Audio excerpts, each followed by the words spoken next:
হাজার বছর ধরে আমি পথ হাঁটিতেছি পৃথিবীর পথে। সিংহল সমুদ্র থেকে নিশীথের অন্ধকারে মালয় সাগরে অনেক ঘুরেছি আমি। বিম্বিসার অশোকের ধূসর জগতে সেখানে ছিলাম আমি। আরো দূর অন্ধকারে বিদর্ভ নগরে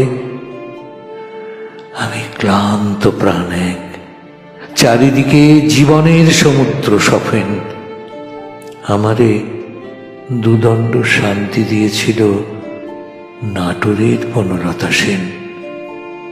চুল তার কবেকার অন্ধকার বিদিশার নিশা, মুখ তার শ্রাবস্তির কারুকার্য।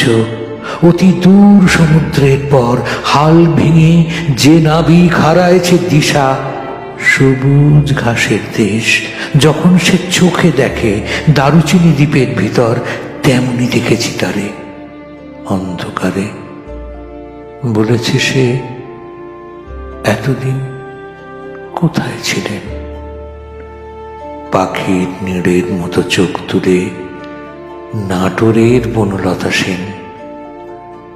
সমস্ত দিনের শেষে শিশিরের শব্দের মতন সন্ধ্যা আসে, ডানার রৌদ্রের গন্ধ মুছে ফেলে চিল।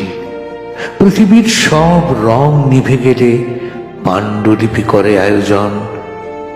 তখন গল্পের তরে জোনাকির রঙে ঝিলমিল। সব পাখি ঘরে আসে, সব নদী ফুরায় জীবনের সব লেনদেন। থাকে শুধু অন্ধকার, মুখোমুখি বসিবার বনলতা সেন।